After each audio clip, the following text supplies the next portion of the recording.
A question and answer. So people need to speak clearly here, otherwise it's not going to be recorded. This is the microphone, basically. Yeah. I want a microphone in this one. It's a mic, yeah, and there's a regular one as well, but this is the one we are using for this room.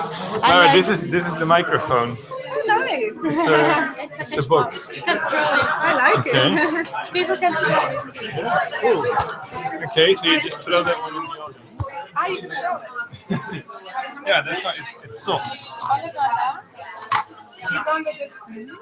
Wir haben leider jetzt doch nicht den Bild.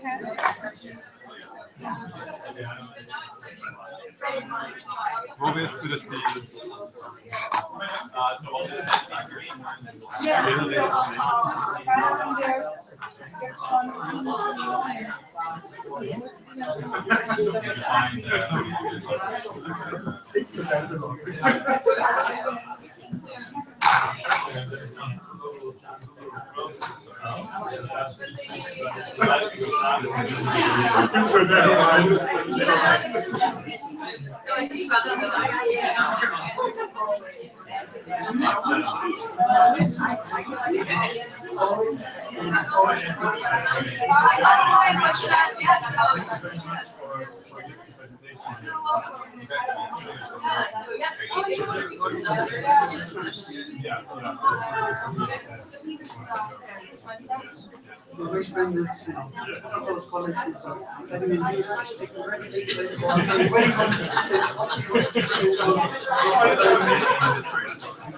Always prepared.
Yeah, pretty well.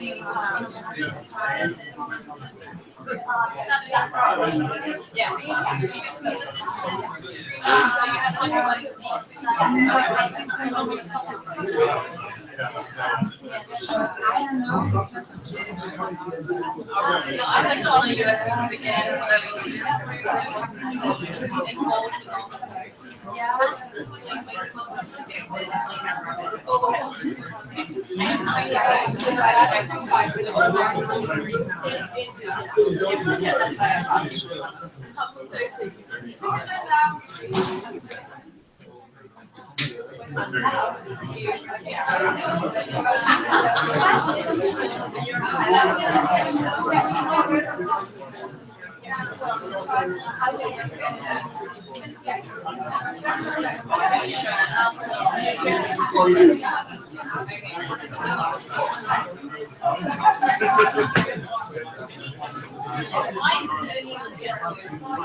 Ja,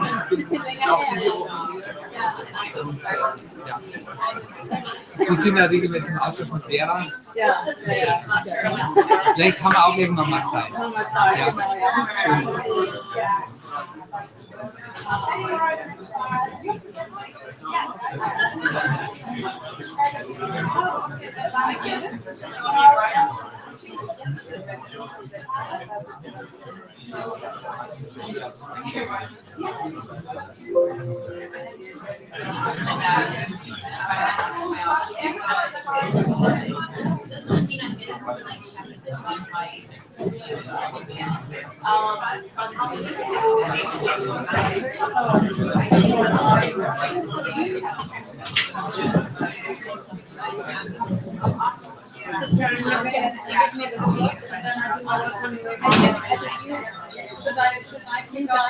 I should kick off the session. Okay, let's see.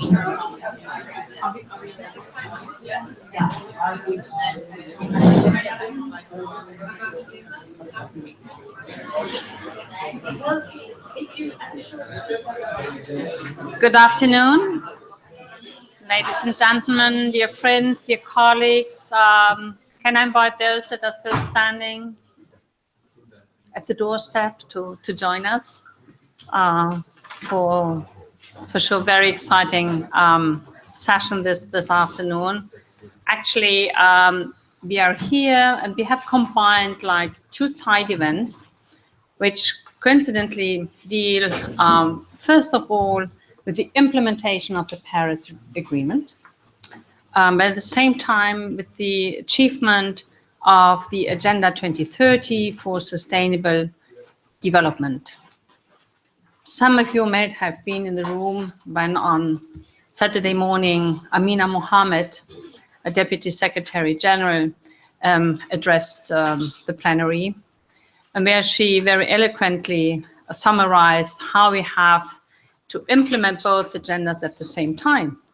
And first, she underlined that, of course, climate change has a huge impact on really, I would say, a dozen of SDGs, and you know them. When it comes to combating hunger, when it comes to reduce poverty to almost zero levels, when it comes to provision of waters and sanitation, good health, and so forth, energy access. So climate change actually is going to decide whether we have a chance to achieve the SDGs. So unless we work very thoroughly and deeply and more rapidly than we have done in the past on implementing the Paris Agreement, certainly we might actually lose the chance to reduce poverty within the next 13 years. But additionally, she also underlines that if we implement the SDGs, again, more forcefully, and deal with the implementation gaps that we have observed also during the implementation of the Millennium Development Goals, our chances increases to do well on the implementation of the Paris Agreement. And this is the other side of the coin. So both agendas are inextricably linked together. And therefore, the German government, together with think tanks across the world and our implementing agencies. And this is a cross-governmental effort. So the Environment Ministry and the Development Cooperation Ministry work on this very closely together.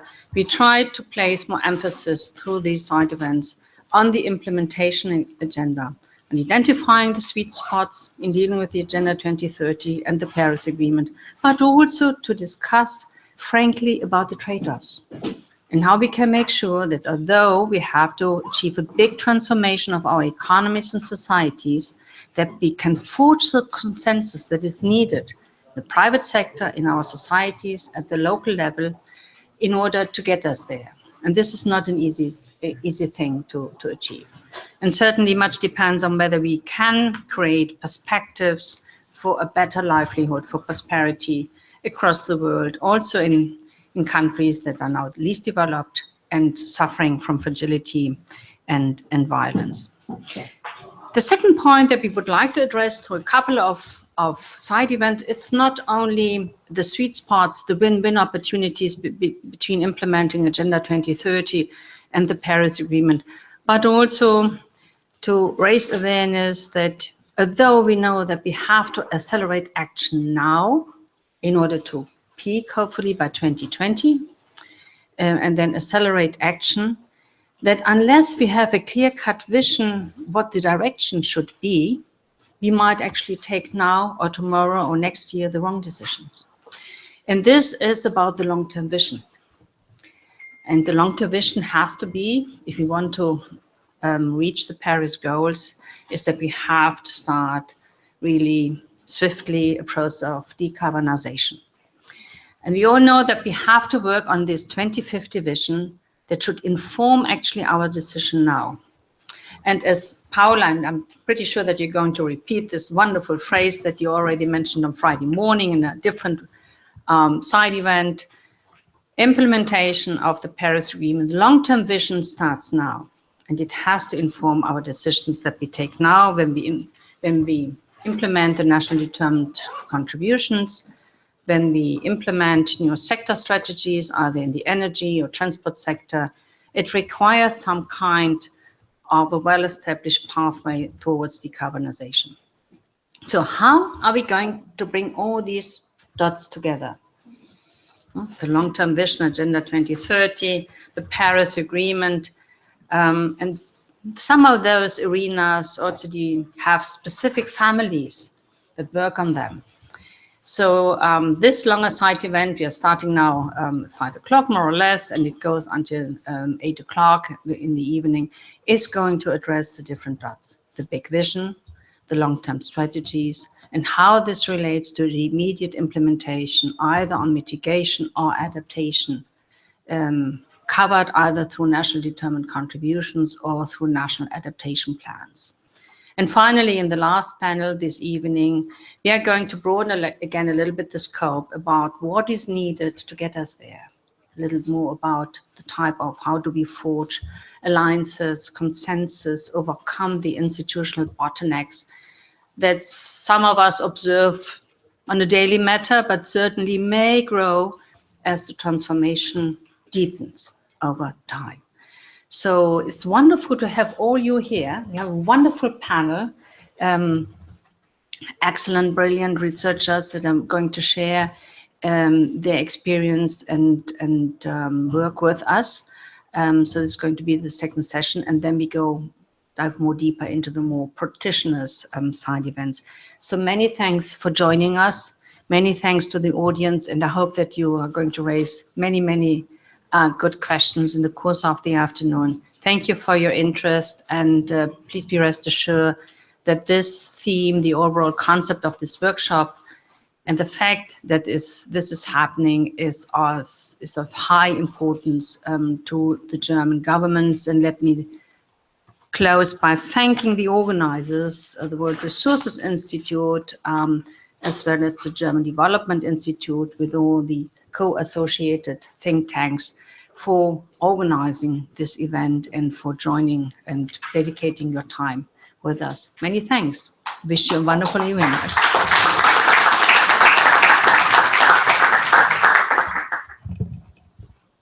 Thank you very much, Ingrid. We're going to start with a first panel, which will set the context for the development of long-term strategies. We have 3 very interesting presentations, all coming from different perspectives, starting with Bill Hare, who will give us an overview of the science on mitigation, adaptation, and risk pertinent to long-term strategies. We'll then go to Wei Xuan Eng, who will give us a sector-specific perspective pertaining to long-term trends in transport. And then finally to Oliver Law, who will address the governance dimensions. Process-wise, I'm going to steal a few minutes from our second panel to make sure the speakers on our first panel have enough time, although I have asked them to please be as concise as possible. Following the first panel, if time permits, we will have questions and answers. If not, we may run right into our second panel where we hear from country perspectives on experiences with long-term strategies. Either way, there will be a coffee break at 6:15, where you can all talk to the speakers in as much detail as you would like. So without further ado, let me hand it over to Bill Hare, who is a physicist and climate scientist with 30 years experience on science impacts and policy responses to climate change and ozone depletion. He is the founder and CEO of Climate Analytics. Bill. Thank you, Taryn, and thanks, Ingrid, for that very nice set of opening remarks for this workshop side event. I'm going to give you perspective on different scales of the issue. Some ways a snapshot of some of the important issues surrounding mitigation and adaptation, but by no means a clear perspective on the whole field, but some important insights. First up, I'm going to look at the long-term perspectives informing near-term policy choices on the mitigation front, looking particularly at the issues involved with the implementation of the Paris Agreement long-term temperature goal. Now, one of the most important developments in this area now, since the 5th assessment report of the IPCC, which had a set of 1.5 degree compatible scenarios included, is the development of new low emission paths. The IPCC's In fact, the whole scientific community has been energized by the 1.5 degree issue. Paris Agreement, of course, refers to long-term temperature goal of holding warming well below 2 degrees and pursuing efforts to 1.5 degrees, the so-called 1.5 degree limit in the Paris Agreement. The new scenarios coming forward go beyond the lower scenarios in the last assessment, now under the code name of RCP 1.9, which limits warming to about 1.5 degrees peak, reduces it to 1.3 degrees. These are scenarios developed with energy system models and are therefore in a position to explore the technical and economic feasibility of such low pathways. Whilst they don't focus on limiting peak warming, I think they provide very relevant insights. The left-hand figure here shows the new 1.5 degree pathways in the green and green dash. It's clear that they're significantly below the old lowest scenarios of the IPCC, and they're going to produce significantly lower temperatures and much more advanced, faster changes in the technical and economic area than we had imagined under the older two degree pathways. What's clear from both the pathways, though, is that after you've dealt with reducing CO2 emissions, you are still left with residual non-CO2 greenhouse gas emissions from agriculture and industry, which are quite tough to deal with. And you're also ultimately left with a need for negative CO2 emissions. After considering substantial increases in land uptake of carbon, there will still be the need to reach the 1.5 degree pathway to deploy negative emission technologies later in this century. Of course, the more action is taken on CO2 emissions and on the non-CO2 sectors, improving efficiency and performance in agriculture, the less negative emissions you'll ultimately need. Improved energy efficiency and demand-side management measures are essential, but occur 5 to 10 years earlier in 1.5 degree pathways compared to 2 degree pathways. You can imagine the pathways in 3 parts. Building on the Paris Agreement, I guess one is that we need to peak global emissions by around 2020. Already we're seeing CO2 emissions leveling off, but unless further action is taken, I can imagine that CO2 emissions will begin to rise again, maybe at a slower rate in the coming 5 to 10 years than before, but definitely rise unless early action is taken in many sectors around the world. After peaking, of course, we need a rapid decline of CO2 and other greenhouse gas emissions towards zero by 2050. That reduction pathway has to be quite steep. And finally, a next phase would involve the deployment of negative emission technologies sometime starting in the 2030s. I think this was covered in a very nice roadmap article by Rockstone and others in Science recently.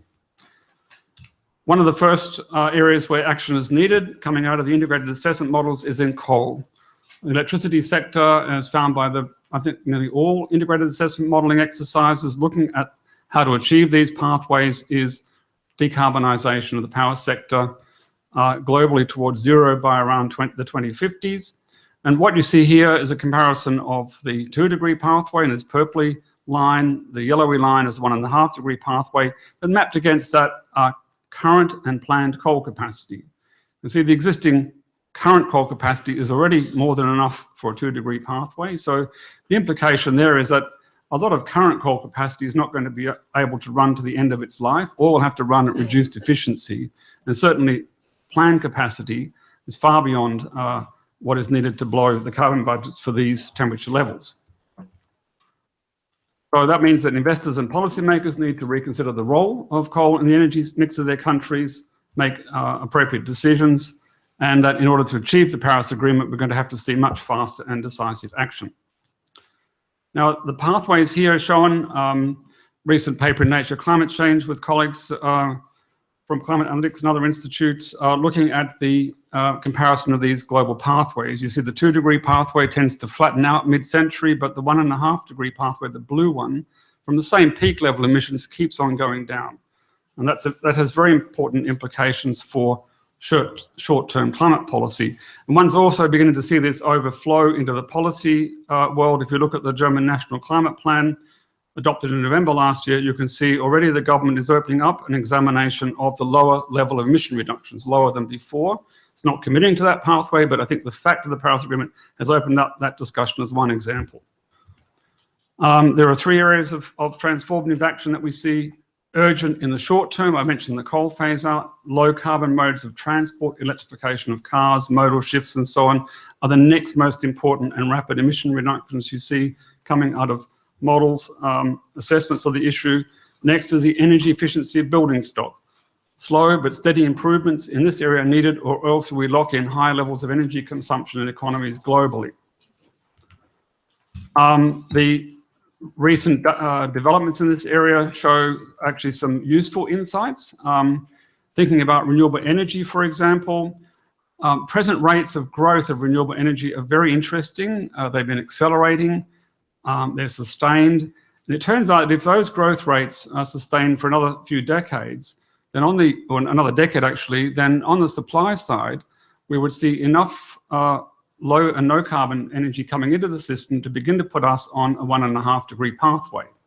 So I think this is a very important insight that the market developments, policy developments out there are already beginning to edge us into those pathways. It's an illustration that it's not all bad news out there, that actually there's a lot going on that can actually get us into that pathway.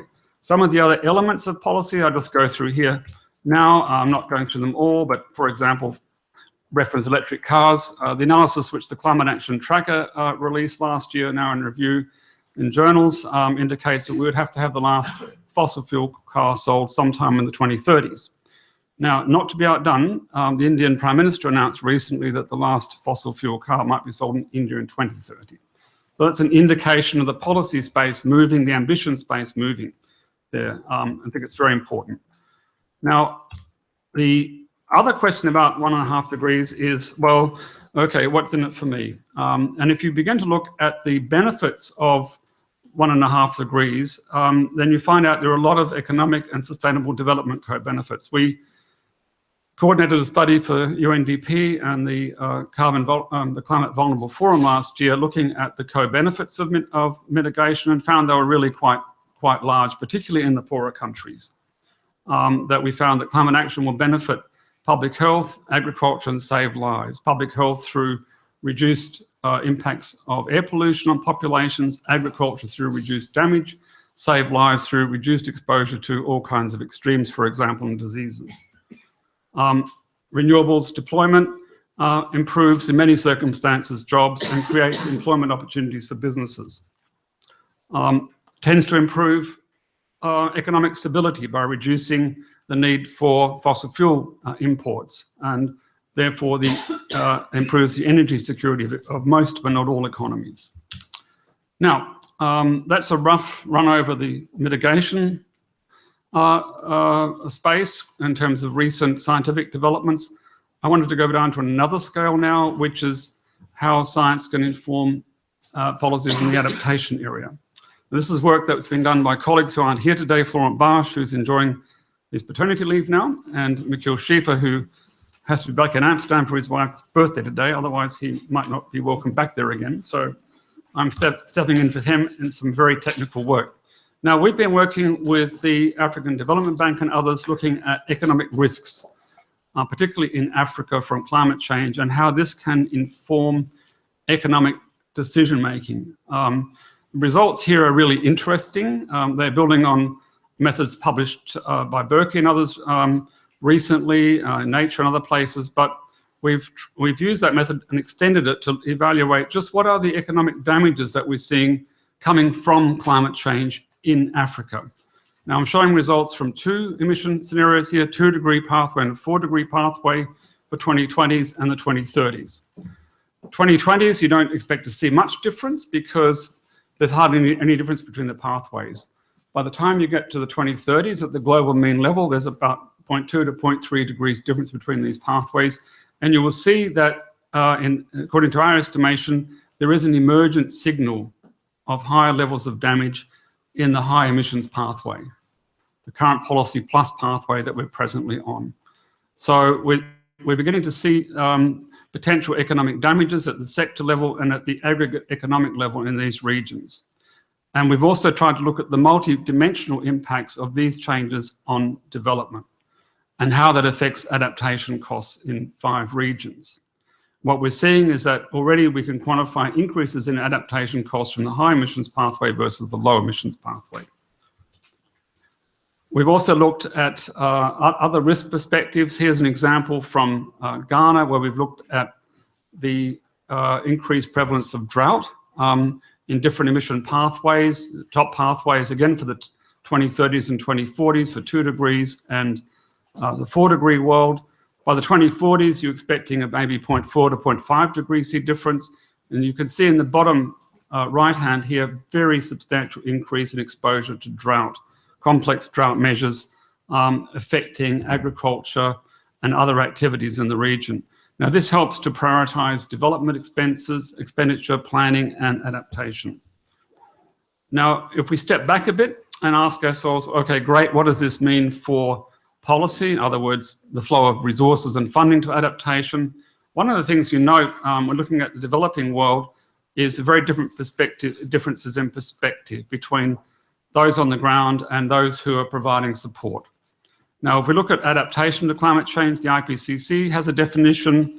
There's one for disaster risk reduction.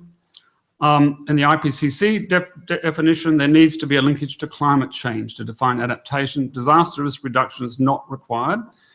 To get international support, you need to have an attribution. You need to have the adaptation linked to a projected climate damage or impact. So that's quite important to understand.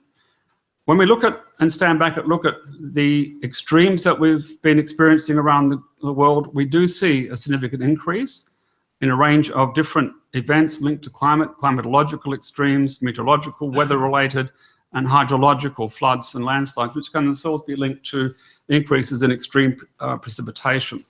Now, we can't attribute all of these to climate change. Natural variability plays a role in all this, but to attribute these in regions so that you can fund them internationally, you need to have a lot of reliable data and analysis to do that. And you need to have a multi-dimensional approach. Now, looking more finely at the least developed countries and the small island developing states, very interesting analysis published recently looks at the confidence levels of which we can attribute a number of impacts observed in the scientific literature. And the bottom line of this figure is that you see that for the richer countries, the non-Annex I countries, we have quite a high confidence level in quite a few impacts. That we can attribute quite a large fraction of the observed impacts to climate change, and a relatively low proportion are unable to be attributed. Now, of course, the difference between Annex I countries and the LDCs and SIDS at the other end of the scale is simply scientific capacity and data. So the absence of that means that these countries are almost intrinsically unable to establish a case often for adaptation. That's an ongoing issue which our projects are trying to, and I know others are trying to improve and solve as well, the SIDS or LDC attribution gap. So some strategic elements of trying to improve the process of, I've got 2 minutes, okay, I'm nearly done, to strengthen the national adaptation planning process. As an example of one project we're running is to strengthen the science policy interface to improve the working relationship between scientific and political actors. This is to bring the kind of science and attribution to bear on adaptation problems and adaptation costing, so that you can say to a funder, actually, we do have this problem, we can identify it as a climate change problem, and here's what it's going to cost to fix. Too often this information is lacking in the poorer countries. Just look at the GCF pipeline right now, and you can see many projects falling over because they can't make this connection. So one project that we're running, I just wanted to bring your attention to, generously funded by the BMUB and the International Climate Initiative, is the Impact Project, where we're attempting to try and make these linkages between the global pathway to impacts vulnerability, residual impacts, loss and damage, by bringing state-of-the-art scientific projections to bear. In West Africa, we're introducing the Cordex experiments for the first time, right down to ecosystem-based impacts, in order to be able to enable those countries to identify where their real first big problems are, link this to finance, link it to implementation, and then to help the countries negotiate suitable outcomes for financing internationally. So, have I kept the time? So thanks for your attention.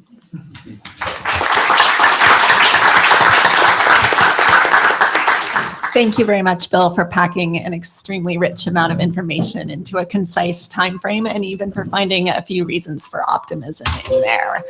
Much appreciated. I'll hand it over next to Wei Xuan Eng, who is an expert in the field of sustainable transportation, focusing on the evaluation of transportation pricing and incentives impact on travel behavior and demand.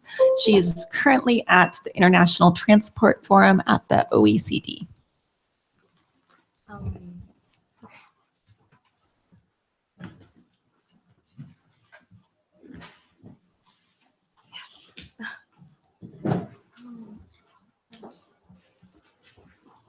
Okay.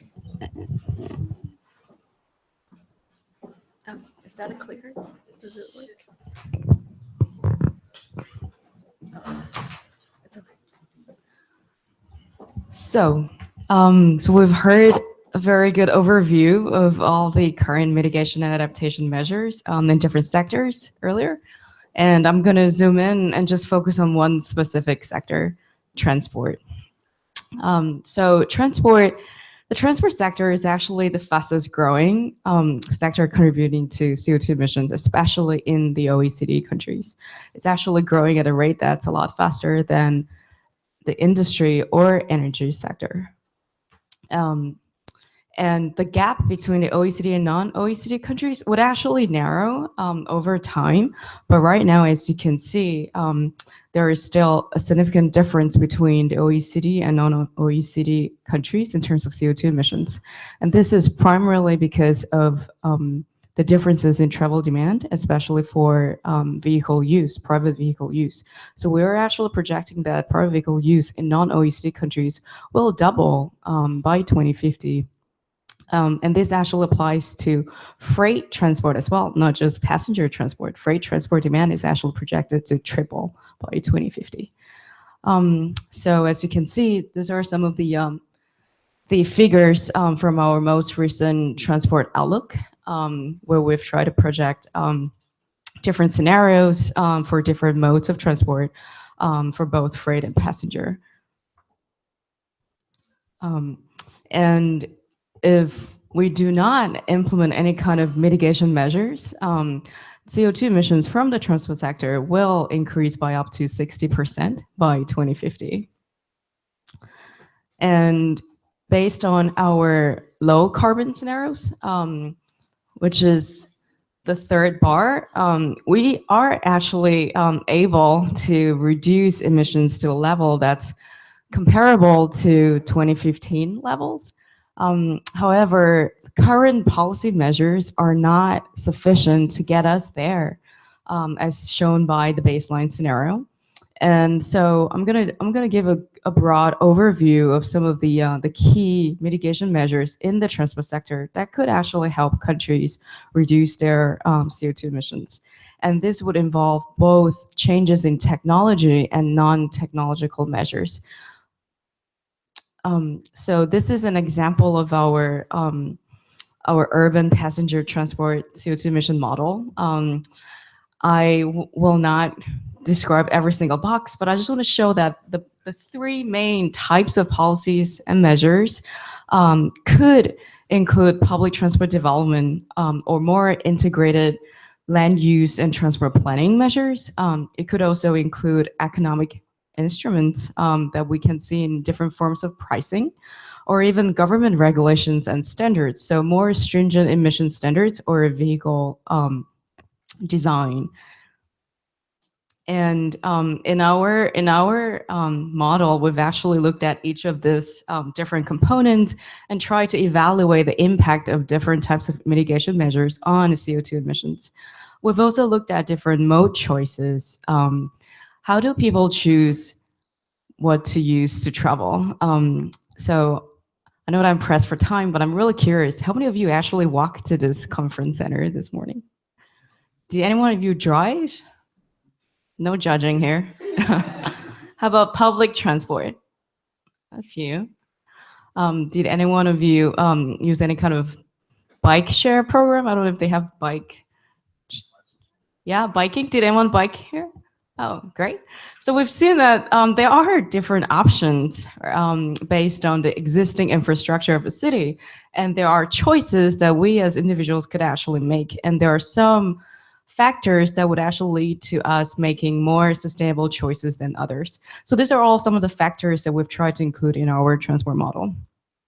And of course, we look at fuel consumption and energy intensity by mode and by fuel.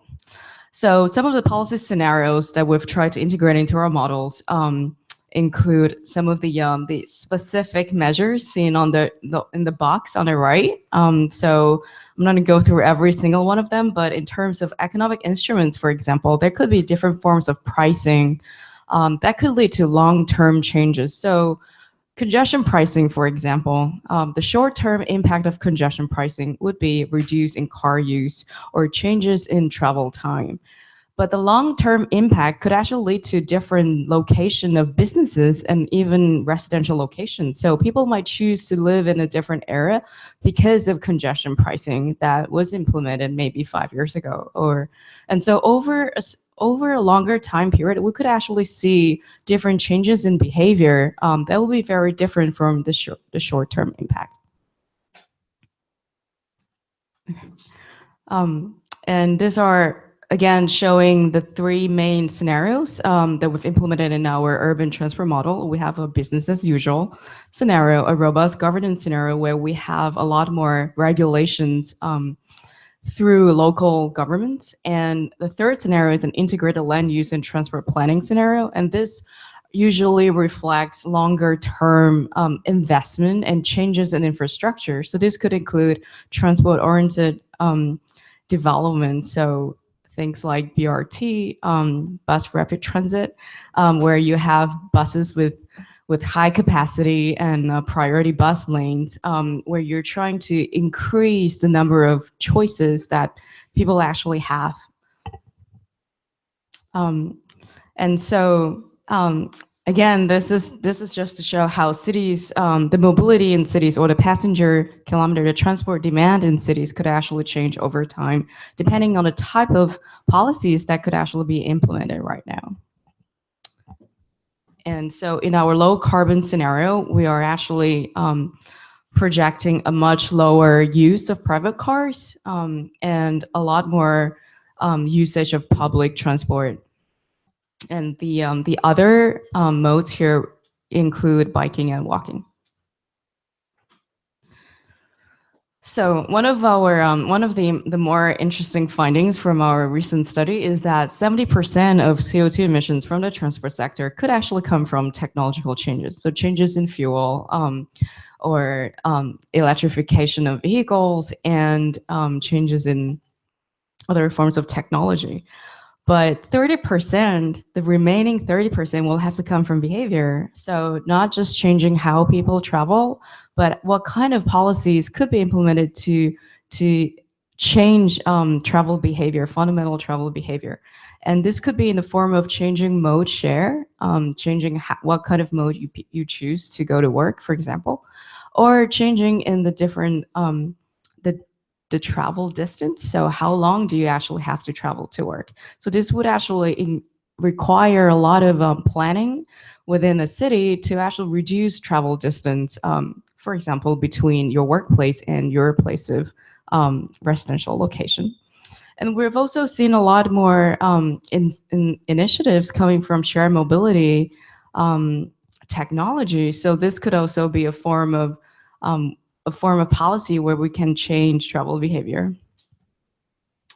So I want to quickly go over our freight, some of our freight projections. I only have one more minute, but so in a nutshell, global freight patterns will change, and we'll see a lot more freight activities happening in Asia, right? And so newer technologies will not be enough to reduce freight CO2 emissions as well. So in addition to higher fuel efficiency, we do need to look at the supply chain location, changing supply chain configuration, or even introduce new concepts like truck sharing, like Uber for trucks, or route optimization and things like that. And for aviation, again, the strongest growth will be in Asia by 2050. And in terms of aviation, one of the long-term mitigation strategies that we would need to focus on will be on the switch of fuel to more sustainable fuel, such as biofuels. So I do not have time to go through my adaptation measures, but I just want to say that we have just recently published a report on adapting transport to climate change and extreme weather. So if you're interested, you can actually download this report on the OECD website. So thank you.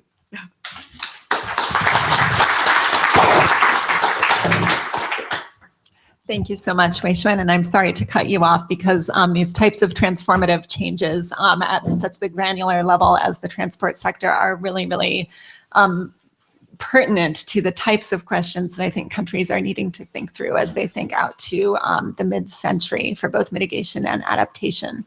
I'll now hand it over to Oliver Law from the Wuppertal Institute, who leads their Mobility and International Cooperation Unit, focusing on governance, climate change mitigation policy analysis, and sustainable urban development, to lead us through some governance issues related to long-term strategies.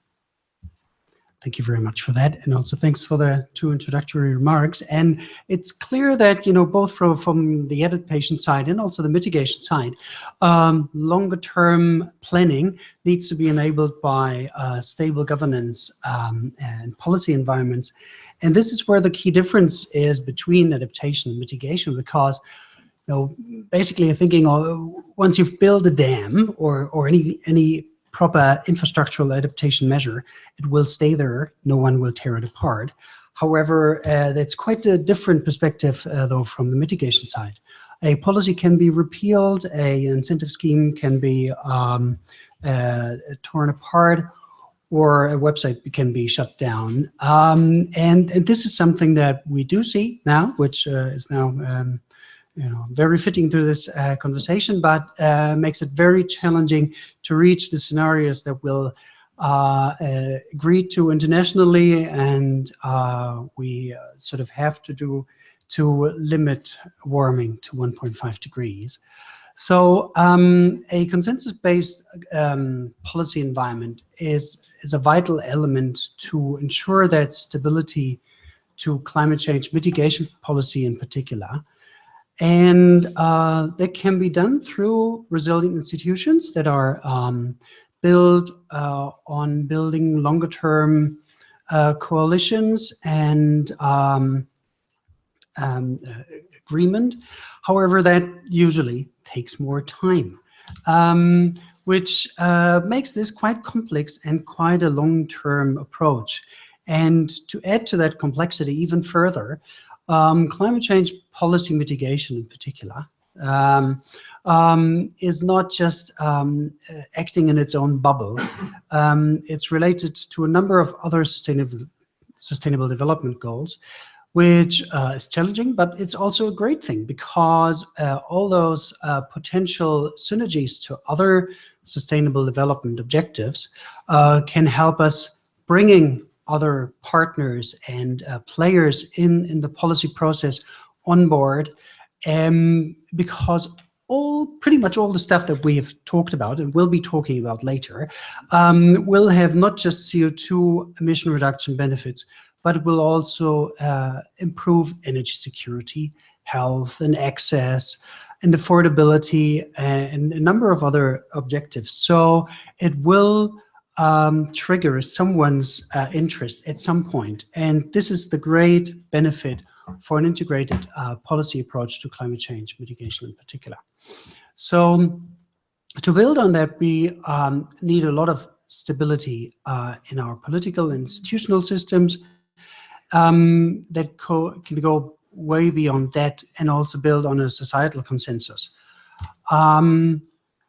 Because volatility and changes, rapid changes in politics and governmental decisions can be quite damaging to individual decisions of all of us as consumers, but also business decisions. So it's interesting to see that although there have been some proposals on reviews and repeals from the new US government, that a number of large companies say already, well, wait a minute, we just go ahead and stick to that path because we do know or expect that within 4 years' time, there's likely to be another political change. So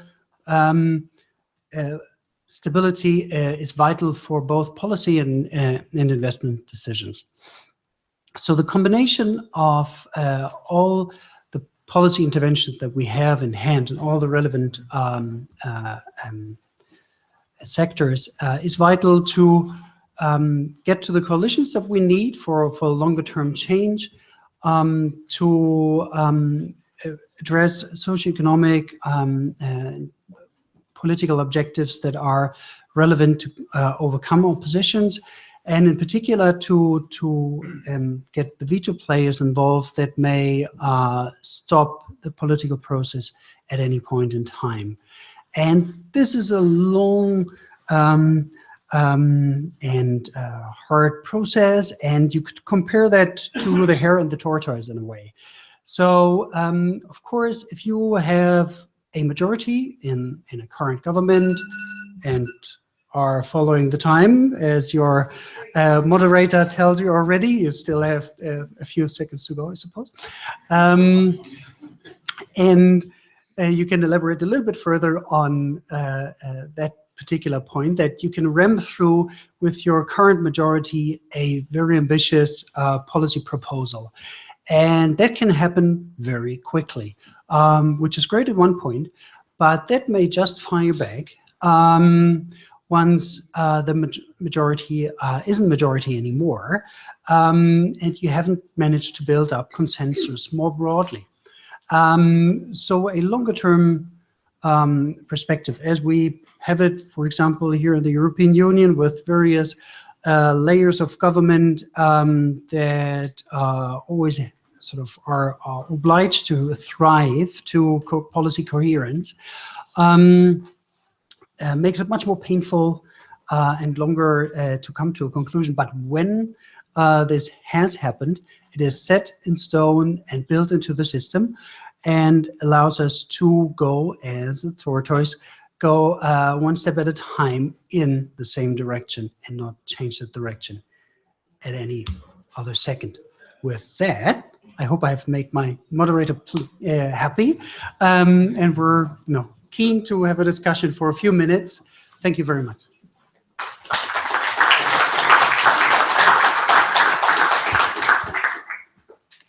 Thank you very much, Oliver. I think it will be quite interesting to hear from the country perspectives as well, how they have handled some of the governance dimensions that you've touched on. What I'm going to propose process-wise is, because we are a bit short on time and there are a number of speakers on the next panel that I'm sure everyone is keen to hear from, I would propose that we hold Q&A until after the country experience panel, and then if for whichever speakers are able to stick around during the Q&A before the coffee break, you can address your questions to either these panelists or to the following panelists. And of course, there will be a coffee break at 6:15 to speak with anyone you'd like. So with that, thanks again to the first panel. And let me invite the second panelist to come up and join me.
Okay, well, while everyone is getting settled in on the next panel, I wanted to mention briefly, so we're going to hear from a number of countries that have already prepared long-term strategies and communicated them to the UNFCCC. We at WRI have been working on an initial analysis of these strategies, and I'll leave it, of course, to the country representatives to speak in detail about them. But I wanted to call out a couple of themes that are emerging from the initial analysis. The first is that while there is a strong focus on mitigation and transformative development running across the strategies, each country has also chosen to highlight different sets of themes in addition to that. So we see different emphases on adaptation, on finance, on innovation, on technology, reflecting to some degree national priorities and circumstances. The second is that countries have used scenarios to explore very different types of questions. So some countries have looked at scenarios for achieving their unconditional versus their conditional NDC target and what each of those pathways might imply for the long term. Other countries have used scenarios to explore trade-offs between different types of technologies and to explore the uncertainty associated with future technological development. So that's a second point. And then the third point, I think, is quite interesting process-wise and for the negotiations as well, which is that countries seem to be really seeing these strategies as an iterative process that will be updated and revisited in the future, and as very kinds of living documents that will inform policies and processes along the way. So I think it will be quite interesting now to hear from the different country speakers about each of their experiences. I've asked each of them to speak for 5 minutes about 4 questions in particular. The first is what motivated the country to undertake a long-term strategy at this point in time. Of course, the Paris Agreement text mentions communicating the strategies by 2020, but a number of countries have done this much earlier, which I think is quite encouraging and interesting. So we'll hear a bit about their motivations. Secondly, who was involved in developing the strategies? Which stakeholders were consulted and engaged, and how was that done? Thirdly, how they foresee the long-term strategies being used going forward. And then finally, what advice or lessons learned would they offer to other countries that, that go in to undertake this process? So we will go, let's see, we're going to start with Claudia Octaviano, who is the Climate Change Mitigation Coordinator at the National Institute of Ecology and Climate Change in Mexico. So Claudia, please. Thank you very much. Good afternoon, everybody. I'm very happy to be here talking on behalf of the Mexican government, sharing with you our experiences with the mid-century strategy. As many of you might know already, Mexico submitted its mid-century strategy in Marrakesh last year, right? The first COP right after the Paris Agreement ratification, which we ratified also in September. For Mexico, the main motivation to have this mid-century strategy is twofold. First, one domestic one, which is to guide our communities in the country, our stakeholders, our industry, to fully commit to full carbon, low carbon development. This is derived from our general law on climate change. So this is already in the legal system and framework of our country. Mexico by law has to produce a strategy with the vision of 10, 20, and 40 years ahead. This is in the law. And for this purpose, Mexico has already a national strategy on climate change. This strategy provided already a very good basis for us to start this process for the convention. And since we already had that strategy with this vision of 10, 20, and 40 years, we use all that work and all that consultation process to also inform the international community. So this is the other component that we saw very important, this motivation of being very proactive and share our experience, our views for long-term development to the international community. So for us, having this strategy has a motivation also to help the convention and the global efforts on climate change to reach the Paris Agreement goal. Our strategy complements our NDC. So for the NDC, Mexico committed unconditionally to 22% reduction for 2030 over our baseline. And for 2050, we're envisioning 50% reductions of all greenhouse gas emissions in the country by 2050. So this is obviously a very aggressive reduction target, but we think this is in line with best science, and we are committed in Mexico, again by law, to do this, and we wanted to share this with the international community. So those two motivations try to guide stakeholders home, and particularly the investment community home, of what we're talking about and what is our vision for the next 40 years in Mexico, and also to help the international community in the global efforts of climate change. Mexico was the first developing country to submit its NDC, and it's also the first developing country to put forward the mid-century strategy. And our goal with this being the first movers is to invite other parties, invite other countries and other international stakeholders to do the same, and to raise the ambition that we have currently in the Paris Agreement. So what are some of the consulting processes and things that were important in the construction of the strategy? So for us, the strategy is not only about the climate problem, but also to help the Mexico and Mexican stakeholders to think about where is our development going. So of course we have an emissions component, but we also think about what's going to happen with social issues, what's going to happen with infrastructure, what's going to happen with our cities. And of course, it's not only about mitigation, but also about adaptation. So our mid-century strategy has both the mitigation and the adaptation component. So we have 5 strategic lines of action on the mitigation section, including clean energy, sustainable and responsible consumption. We also have the strategy of sustainable cities, including transportation systems, waste management, and smart buildings. A very important line of action in our strategy has to do with natural sinks, including forests and agriculture. And finally, a very important line of action in Mexico has to do with the short-lived climate pollutants. We believe these pollutants should be targeted, particularly in developing countries that we have a very big area of opportunity to contribute to climate change action, at the same time that we address the very important co-benefits that can be derived from action on the short-lived climate pollutants agenda. And for mitigation and for adaptation, we also have 3 strategic lines of action. One has to do with vulnerable communities. We have advanced in the mapping of our vulnerable population, identified the critical areas of our country where vulnerability is a very important issue to address. Second, ecosystems-based adaptation. So we are also working on this, and we have shared here in the negotiations our experience on ecosystems-based adaptation. And third, and very importantly also, adapting of our productive systems and infrastructure. So building resilient infrastructure and resilient economy is also part of the Mexican strategy. And finally, just one word on what we've done to share besides submitting to the convention. So we think there are many lessons learned, both on the technical and on the political grounds. So we'll be very happy to address any questions on that matter. And we also have started to engage in workshops. We're also organizing a workshop, upcoming workshop in June, to share our experience with our Latin American colleagues. So we think by having these regional dialogues, we can also think together what are ways to move forward and develop our region in a more sustainable way, low carbon way that is consistent with the Paris Agreement goals. So thank you very much.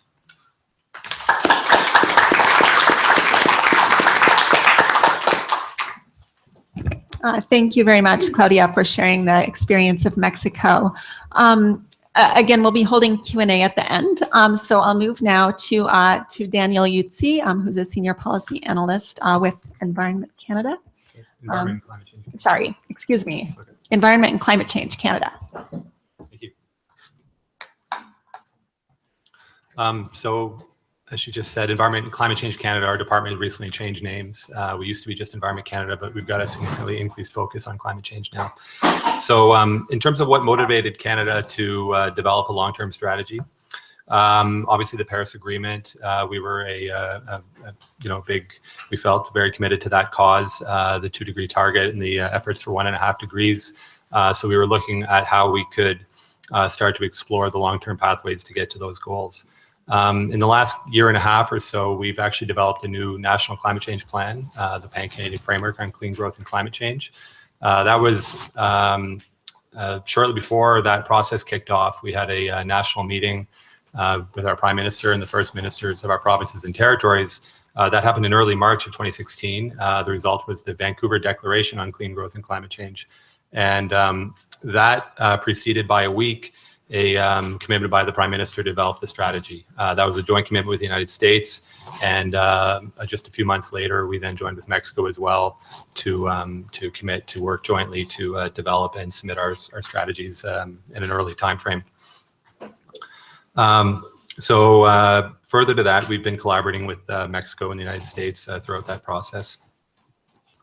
The Pan-Canadian Framework on Clean Growth and Climate Change was developed essentially concurrently, and there was a stakeholder engagement process that was closely integrated with both of those.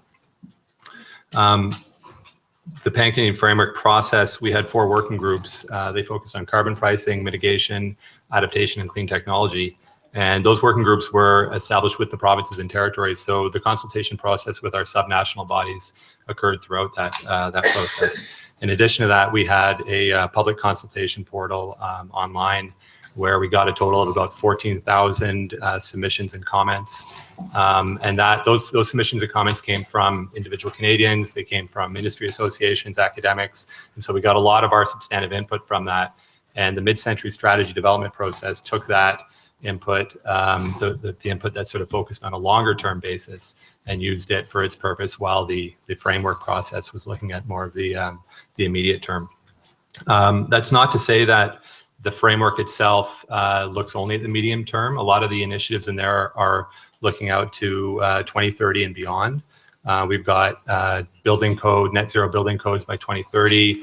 We're in the process of developing a zero emission vehicle strategy. So a lot of the sort of the key things that are required to get out to a sort of a 2050 long-term low carbon development strategy.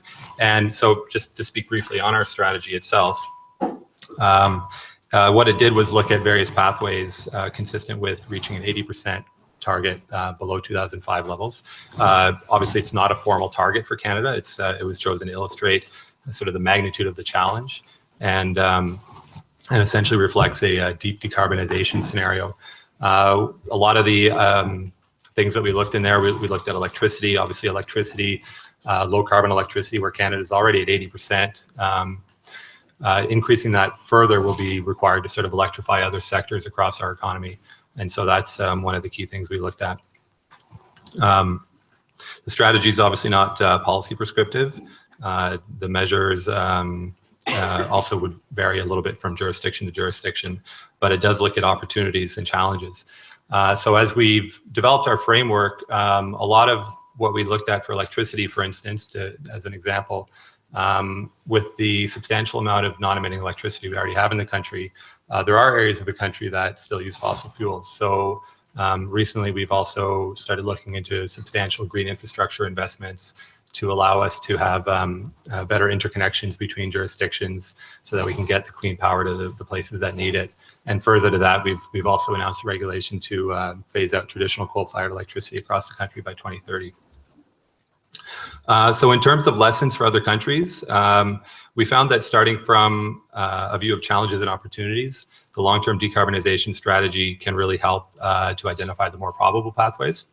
In addition, the international collaboration can help validate and align assumptions where appropriate. We found our work with Mexico and the United States was particularly helpful in that regard. Finally, interactions between short-term actions and longer-term plans are crucial. It's important that we don't lock in higher emitting infrastructure in the shorter term without thinking about the longer term view. And finally, collaboration with academics and stakeholders is key. Throughout the process, we were engaged with Canadian academics. There was a workshop with them held early on, and moving forward, they were consulted with ongoing drafts of our strategy. So, thank you. Thank you.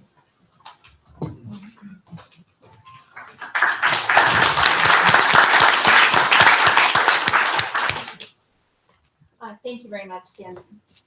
Thank you, Daniel, for sharing Canada's experience. We're going to turn now to Medard Winakahan from the Directorate General for Environment and Climate in Benin to speak about their experience. And I believe we have some slides for this one.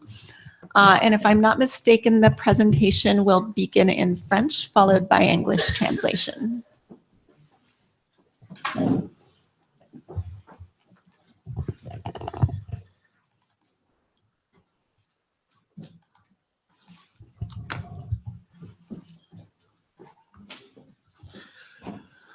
Good morning, good evening, everybody. My name is Meda Winakon. I come from Benin. Sorry, I make my presentation in French. Je voudrais d'abord présenter le Bénin qui est situé en Afrique de l'Ouest. Comme vous le voyez sur la carte, une superficie de 114 763 km², avec ces pays limitrophes, une population subdivisée en 12 départements et 77 communes. Comme vous le voyez, la population avoisine 10 millions d'habitants. Par rapport à la première question, qu'est-ce qui a motivé le Bénin à élaborer sa stratégie de développement à faible intensité de carbone? C'est d'abord par rapport à la décision que vous le voyez, CP 16 et également la deuxième décision de CP 17 qui a demandé à tous les pays vraiment d'élaborer leur stratégie de développement à faible intensité de carbone dans l'optique du développement durable. Et c'est ce que le Bénin a essayé de faire après que nous ayons été approchés par beaucoup de partenaires pour pouvoir le faire dans cette optique. Quels sont les différents acteurs? D'abord, nous avons reçu l'ordre du gouvernement vraiment d'élaborer cette stratégie. Et dans cette orientation, le gouvernement a cité déjà des secteurs clés avec lesquels nous devons travailler, comme le secteur de l'environnement, le secteur de l'énergie, le secteur de l'agriculture, ainsi de suite, pour pouvoir vraiment élaborer une telle stratégie. Et l'autre approche, c'est à travers les différents groupes de travail que nous avons pu mettre en place, qui a permis quand même d'associer tous les acteurs au niveau des différents secteurs pour pouvoir conduire le processus d'élaboration qui n'est pas seulement lié à l'implication d'un consultant et qui parfois a des difficultés à collecter et à avoir les différentes données. Donc voilà les 6 secteurs dans lesquels nous avons travaillé, tels que nous avons mentionné sur notre diapo. Quels sont les acteurs qui sont engagés? Comme je l'ai dit, voilà les 6 secteurs, c'est-à-dire qui ont alimenté globalement le document de stratégie. Ça a été vraiment conçu sur la base d'une consultation qui a été faite au préalable, qui a permis de voir si nous voulons vraiment aller à une stratégie de développement à faible intensité de carbone, quels devraient être les secteurs, ce qui a permis vraiment de couvrir pas mal l'agriculture, le développement rural, l'énergie et les services énergétiques, la foresterie et les terres, les ressources en eau, la santé et les infrastructures et les établissements humains. Par rapport à la mise en œuvre, nous sommes en train d'envisager d'organiser une table ronde des acteurs, c'est-à-dire des partenaires techniques et financiers. Et nous profitons également de cette occasion qui nous est offerte pour vraiment appeler l'attention des acteurs qui s'intéressent, qui pourraient vraiment nous accompagner dans ce processus de mise en œuvre, puisque nous avons reçu déjà le pedido du gouvernement. Mais comme on le dit, les ressources financières sont toujours vraiment pas au rendez-vous, qui nous permettent vraiment. Donc très tôt avant que cette année ne termine, nous allons organiser cette table ronde des acteurs et continuer à taper aux différentes portes pour vraiment mobiliser les ressources pour la mise en œuvre de la stratégie. En ce qui concerne les leçons apprises, ou ce que nous pouvons vraiment demander aux acteurs qui n'ont pas encore élaboré leur stratégie, vraiment de le faire, c'est d'abord, nous avons fait une large consultation des acteurs. La première des choses, nous avons consulté vraiment la plupart des acteurs qui sont vraiment concernés par la mise en œuvre de la stratégie. Nous avons également pris en compte tous les secteurs du pays. Tous les secteurs, il n'y a pas d'exception, qui vraiment sont concernés par ce qu'on parle de travail sobre en carbone. Ça veut dire c'est à la fois les actions d'adaptation et à la fois les actions d'atténuation. Donc, nous avons essayé vraiment d'avoir la plupart de nos secteurs qui sont concernés. Et comme je l'ai dit, ça dit toutes les données, nous avons pu vraiment avoir la plupart des données au niveau de ces acteurs-là, puisque c'est les acteurs même qui ont proposé les rapports sectoriels. Donc, il n'y a pas eu de réticence, ils ont été motivés également en la matière, ce qui a permis vraiment d'avoir une large idée sur tout ce qui est comme données et documents au niveau des secteurs qui a permis d'élaborer le document. L'autre enseignement, c'est par rapport à la validation des rapports. Nous avons fait vraiment des validations sectorielles. Ce qui nous a permis de couvrir tout le territoire national. Nous avons fait des validations au nord du pays, et des validations au centre du pays, et des validations au sud du pays, de façon à avoir la plupart des acteurs pour pouvoir donner leur point de vue par rapport aux différents documents qui ont été produits. Ensuite, c'est que nous avons également, au niveau national, validé ce document. Après que le consultant ait fini son travail, nous avons également validé au niveau national. Et enfin, ce que nous pouvons également conseiller, c'est que le gouvernement a adopté ce document, enfin, et qui donne vraiment le poids légal et l'engagement et la volonté politique pour le pays vraiment d'engager sur le processus et que, comme on peut dire, c'est-à-dire le feu vert pour que le ministère en charge de l'environnement puisse vraiment entrer sur le processus.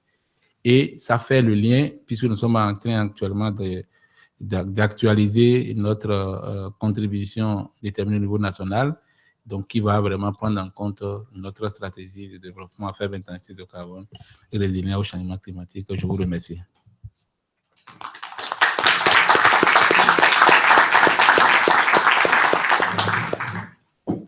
Thank you very much. And we'll now have some English interpretation. So I'm going to just briefly summarize the points, but actually I think that the slides already well captured everything that was said by Mr. Medar. But basically what motivated Benin to develop a long-term strategy was well before the Paris Agreement. They interpreted two decisions from the COPs and from the Cancun Agreement as being an implicit demand to countries to think about these long-term strategies. And this is how the Benin government tasked key sectors already in 2013 to work on the elaboration of a long-term strategy.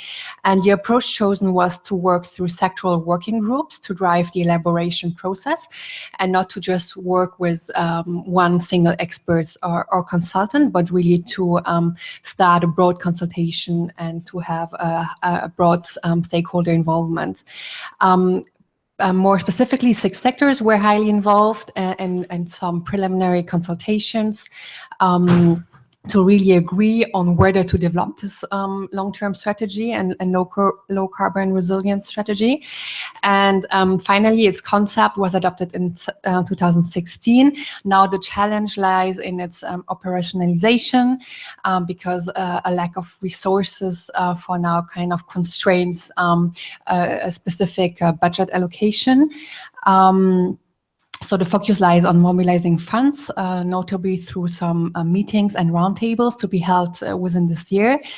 And in terms of the lessons learned that Mr. Medar highlighted is that really both mitigation and adaptation sectors have been included in the consultation process, as well as their respective data has been collected through sectoral reports and given and shared by the involved stakeholders. And then there has been a sectoral validation of these reports that covered the entire territory. So they have been specific reports developed for all the parts of the country. And then everything has been validated in a national process. And maybe the most important point that was highlighted at the end is that the government has endorsed the strategy. So it really shows the ownership and the commitment of the Benin government to work on a long-term strategy and vision, and gives, of course, also the legal power of such a document. Thank you.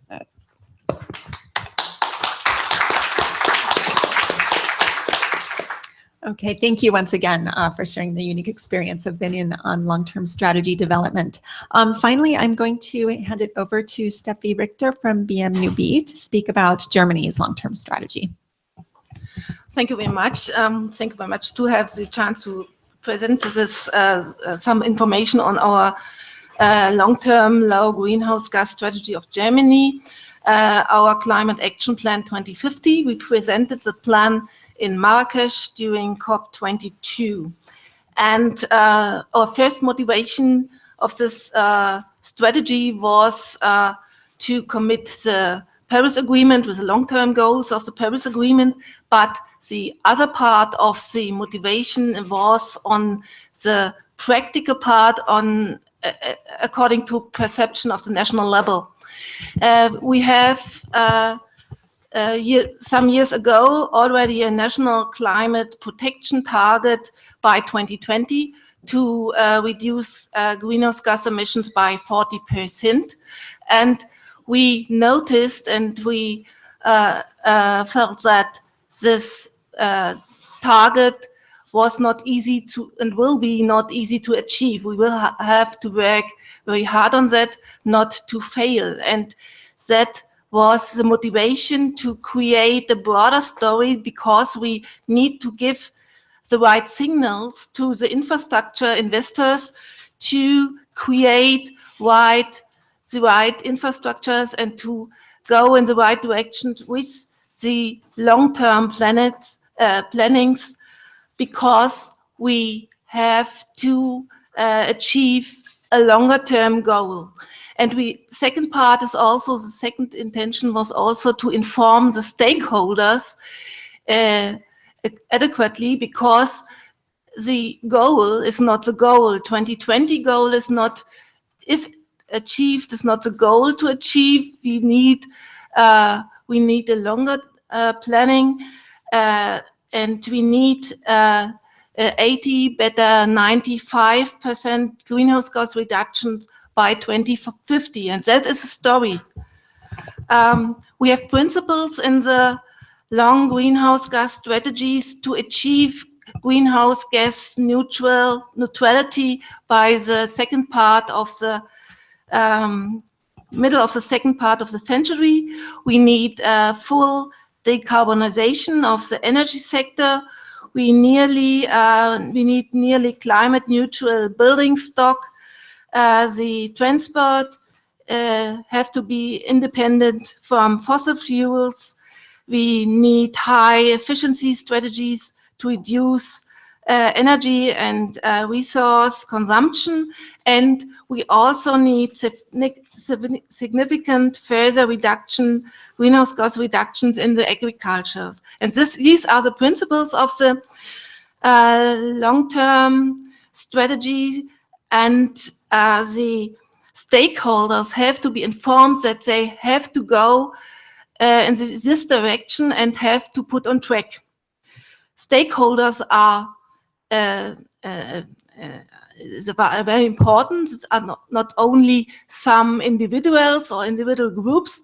The stakeholders are more or less the whole society. And so in the process of creation of the strategies, we had a huge amount of, we had a consultative process with different working groups, with individual sectors, buildings, for energy, for the agriculture, for the transport sector, but also an informative process for the public to inform them where to head on.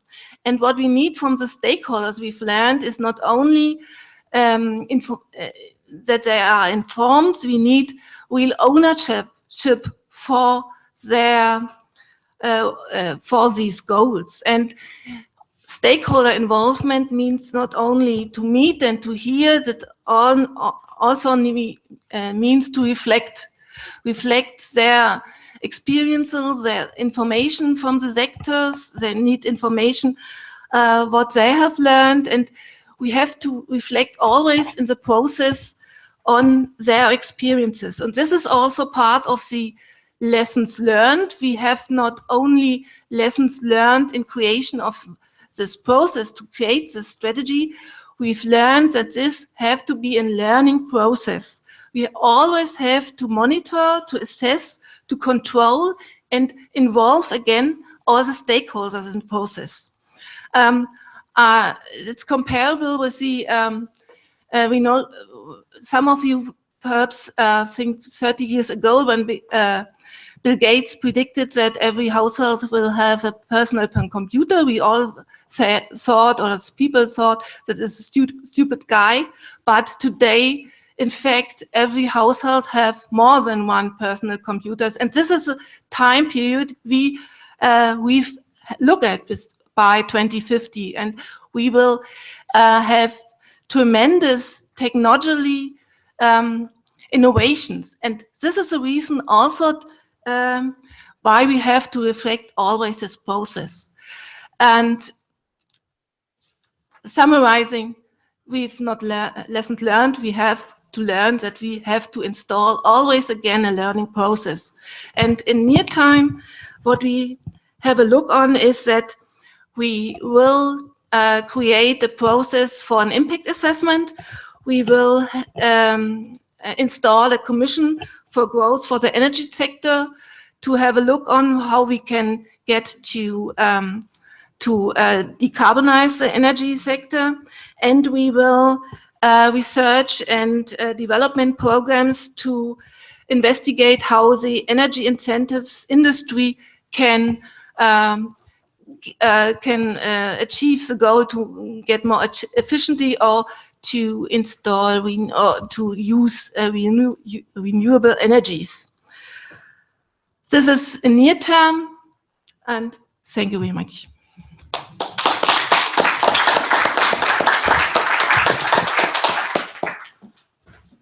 Thank you very much, Steffi, for sharing the experience of Germany on long-term strategies. We do have one additional speaker who's not up here yet, who is Stephen Kinguyu from Kenya. Are you here, Stephen? Wonderful. Okay, please do come join us. I'm sorry that I didn't recognize you there. You can take my seat. And Stephen is, okay. Okay, great. Stephen is going to discuss a bit about Kenya's experience with long-term planning on the adaptation side. Thank you for the invitation, and I'm sorry that I disappeared somewhere in the crowd.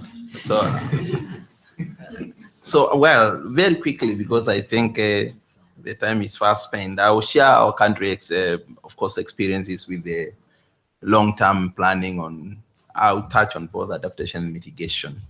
I think first and foremost, our view of climate change is that, of course, for adaptation, it's every stakeholder, of course, wants adaptation, and this is what I hear from even other countries.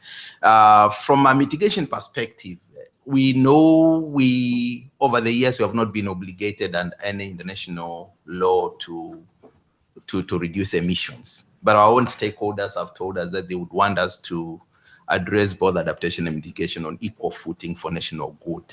And some of the examples, of course, that I can relate to national good, because some of the initiatives that we would want to undertake to address mitigation was already responsive to some certain areas, of course, of our constitution, of our long-term vision for development, or Vision 2030, and some of course of the sector strategies, and therefore that of course it becomes easy then to accommodate them, of course, under the cover of national good. What we have done, we started with the National Climate Change Response Strategy in 2010. It was not as comprehensive as most stakeholders would have wanted to see, because there was pressure to have something to showcase in Copenhagen in 2009. And therefore we showcased the initial draft in Copenhagen. When we went back home, we launched the strategy after revision based on the inputs that we got, of course, from Copenhagen. And after a short time, the stakeholders came back to us. And stakeholders, when I talk about stakeholders from one perspective, I'm talking about stakeholders that could be governmental stakeholders, like government ministries, departments, and agencies. Right now, of course, again, it also brings into to the fore also the 47 county governments, the equivalent, of course, of the so-called subnational governments, because now we have a developed government system since 2010. Of course, it took effect in 2013 after the first elections under the new constitution. Therefore, we have one national government and 47 county governments. And then, as I talk about stakeholders, I also talk about all categories of non-state actors, including civil society organizations, faith-based organizations, including the private sector. So we followed that with a process to develop a comprehensive national climate change action plan. And the action plan, of course, looks at the 6 sectors with high potential for mitigation. Our biggest potential, of course, is in the forest sector, and then followed by energy, agriculture, transport. We have, of course, waste. And then we are also looking, because our Vision 2030 looks at transforming Kenya into a newly industrialized middle-income country with a high quality of life for every citizen. And we know out of our projections show that as we implement the flagship projects under Vision 2030, then emissions also from industrial processes and product use will increase. And therefore, we are looking at all those six sectors, of course, with high potential for mitigation. From an adaptation perspective, our view, and this is what the Kenyan stakeholder will tell you, is that every single sector is vulnerable to climate change. And therefore, we are addressing each of our 24 planning sectors in adaptation. This is framed very well, of course, in our National Adaptation Plan. So what has happened now over the years, of course, up to last year, then we have harmonized, synthesized all those pieces of thinking through different policy documents, and we have anchored all that thinking in a National Climate Change Act that creates also a high-level coordination structure called the National Climate Change Council, which is chaired by the President, and the Vice Chair is the Deputy President. The thinking, of course, is that you need that high-level coordination structure, of course, to give it a political goodwill and I think some political clout, because I've heard also from the experience of other countries that, of course, normally when you leave that responsibility to ministries of the environment, they may not be able to demand accountability from other sector ministries. And therefore, we have a high-level climate change council chaired by the President. And then under that council, we have the technical arm, which is the Climate Change Directorate, where I work. And the Climate Change Directorate has been given one main task, of course, in addition to being the secretariat to the council, then it also provides technical advice to the national government ministries, departments, and advice on the mainstreaming of climate change in planning, in budgeting, and in implementation. Of course, implementation, we look at implementation as including also MRV or M&E, if you may. And then the other, so it will be the secretary to the council, and then or coordinate with the national ministries, national government ministries, departments and agencies, and also county governments, the 47 county governments. This could be from a programmatic approach, of course, where then you plan how you are going to interact with the different entities in the within the two levels of government, or on demand, which means, of course, the county government then can ask for intervention from technical intervention from the directorate, and of course, it's supposed to be delivered on time. And in terms of reporting, because I'm trying to summarize this because so that I give you a wholesome picture. In terms of reporting, then at the national level, every department, ministry, department, agency is supposed to compile a report on the mainstreaming, the level of mainstreaming of climate change mitigation and adaptation, because we know the strategic sector actions for each sector. And therefore, to compile a report that will be shared, of course, with our directorate so that we harmonize it into one national government report that will be presented, submitted to the National Assembly by the cabinet secretary responsible for climate change affairs, of course, under whom we report. And then at the county level, every county government is also expected to establish a high-level office, of course, headed by a senior officer, and appoint a cabinet, we call them cabinet, county executive committee members. That is the equivalent of a minister at the county level or at the subnational level. And that county executive committee member is supposed to report to the county assembly, because we have the equivalent of a national assembly at the county level, a county assembly, or at the county, so report to the county assembly every year. And therefore, of course, those inputs from the different 47 counties will also be integrated in the national report that the minister responsible for climate change affairs will submit to the National Assembly, so that we can assess the progress towards, of course, meeting our targets. Our targets are based on our timeline for Aviation 2030, which is the year 2030, and therefore we look at the progress. And the good thing is that our National Climate Change Action Plan now has been anchored in that act as a 5-year iterative cycle to help, of course, with the mainstreaming of climate change in of course, in planning and budgeting, and of course, among others. Therefore, ideally, it worked well for us, because then it tallies, of course, with the cycle of the NDC, so that then you don't have to have two parallel processes running. And this ideally also is responsive, of course, to what we had from the Kenyan stakeholders, that whatever process that we are going to undertake as a country, it must first and foremost respond to national needs, and that includes even reporting processes. And here is a process, of course, that's first and foremost response to national need, and it's also in harmony or in resonance, of course, with our international reporting obligations. Therefore, it will help us move forward, of course, with the reporting. I think I'll pause at that point. I can take questions.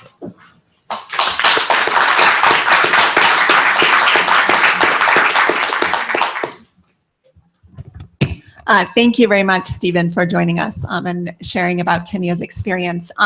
We are quite tight on time, but I do want to give folks a chance to ask a couple of questions. So we're going to do one very quick round. I'll take the first 2 or 3 questions at the most. And please, if you do have a question, direct it to a specific panelist if possible. After that, we will go to a coffee break and we will reconvene here at 6:30. So questions?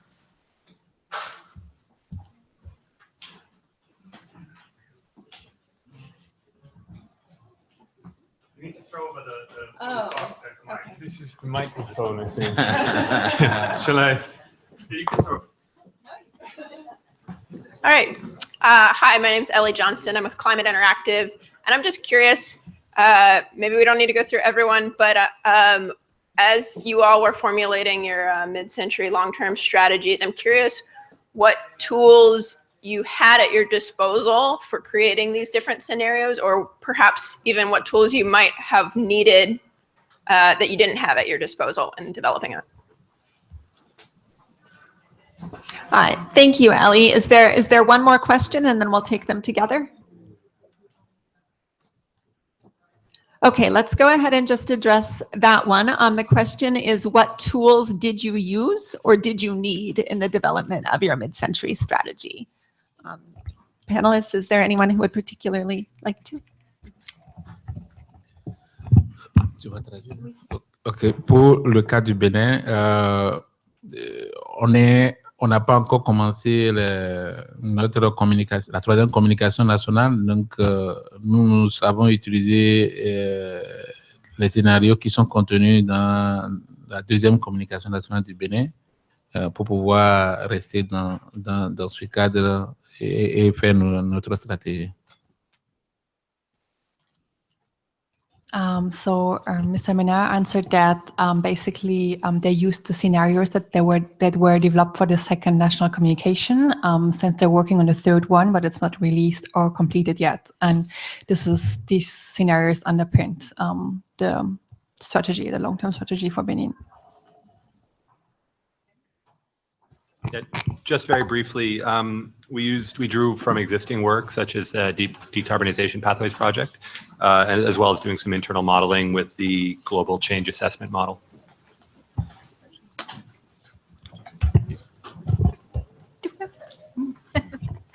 So we use various modeling tools for the trajectories projection, mainly the emissions prediction and policy analysis model.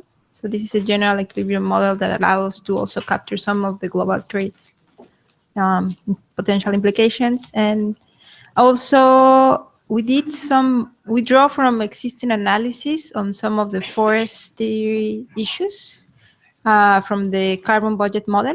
So this is a land use model that allows us to have a closer look of what could happen with land use and land use change.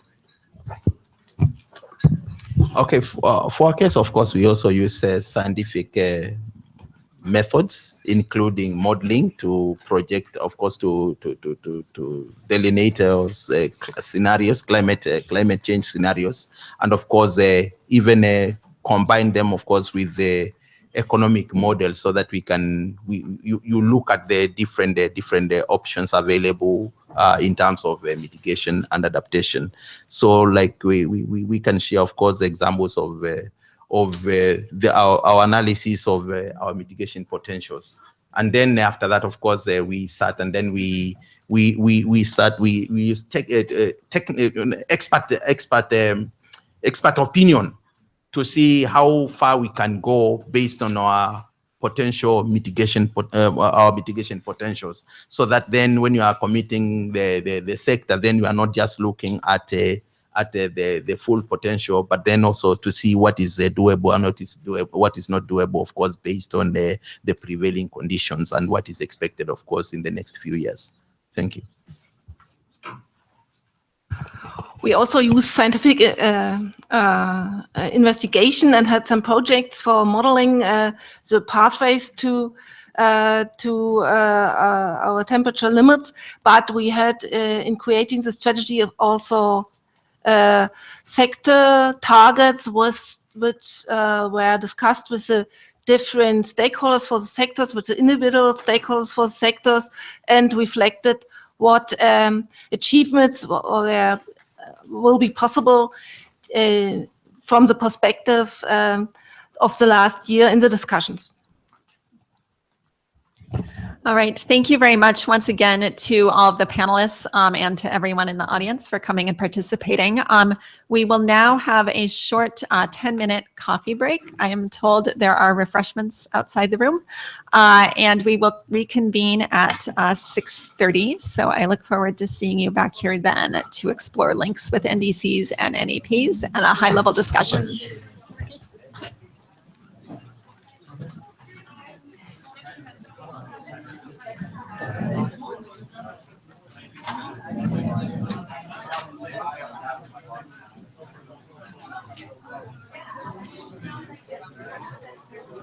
That's an interesting microphone. I'm not on that.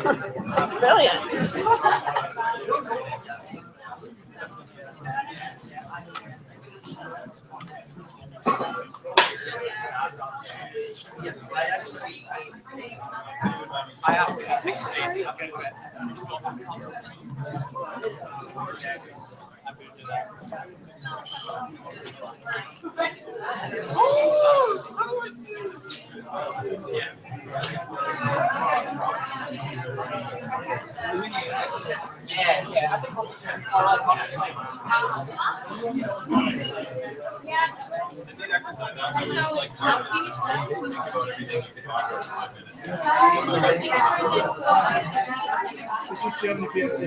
In our participants list, that would be great.